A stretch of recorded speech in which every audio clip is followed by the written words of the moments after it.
আসসালামু আলাইকুম।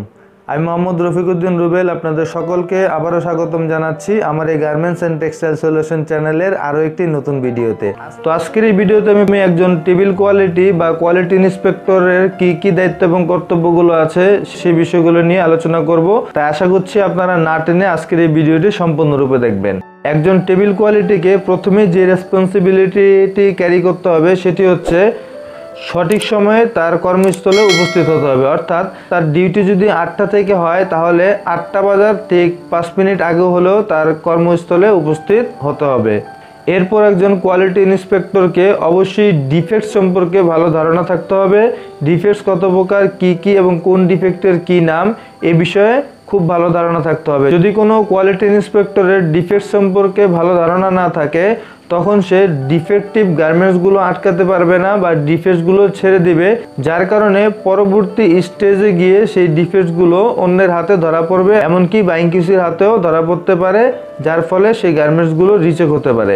তাই অবশ্যই প্রত্যেকটি কোয়ালিটি ইন্সপেক্টরকে ডিফেক্ট সম্পর্কে পরিপূর্ণ ধারণা থাকতে হবে। এরপর একটি নতুন স্টাইল লাইনে ঢুকলে সেই স্টাইলের কাউন্টার স্যাম্পল কমেন্টস বা পিপি কমেন্টস বা বাইরের প্রদত্ত যদি কোনো এক্সট্রা কমেন্টস থাকে সেই কমেন্টসগুলো সম্পর্কে অবশ্যই ধারণা থাকতে হবে এবং সেই কমেন্টসগুলো মুখস্থ থাকতে হবে। এবং সেই সাথে পিপি মিটিংয়ে আলোচ্য বিষয়গুলো কী ছিল এবং পিপি মিটিংয়ের কমেন্টসগুলো কী ছিল সেই বিষয়গুলো একজন টেবিল কোয়ালিটিকে জানতে হবে এবং তার রানিং স্টাইলে 100% ফিল আপ করে কাজ করতে হবে। এরপর একজন কোয়ালিটি ইন্সপেক্টরকে অবশ্যই একটি গার্মেন্টসের প্রত্যেকটি প্রসেসের নাম জানতে হবে এবং কোন প্রসেস কিভাবে মেজারমেন্ট করতে হয় এই বিষয়ে পরিপূর্ণ ধারণা থাকতে হবে। অর্থাৎ হাউ টু মেজার সম্পর্কে ধারণা থাকতে হবে এবং গার্মেন্টস চেকিংয়ের সময় তার প্রসেসগুলো মাঝে মাঝে মেজারমেন্ট করে দেখতে হবে এবং তা ইনশিওর করতে হবে। যদি প্রসেস মেজারমেন্ট করতে গিয়ে কোনো মেজারমেন্টের ভেরিয়েশন পাওয়া যায় তখন তা অবশ্যই কোয়ালিটি কন্ট্রোলারকে অথবা কোয়ালিটি ইনচার্জকে জানাতে হবে।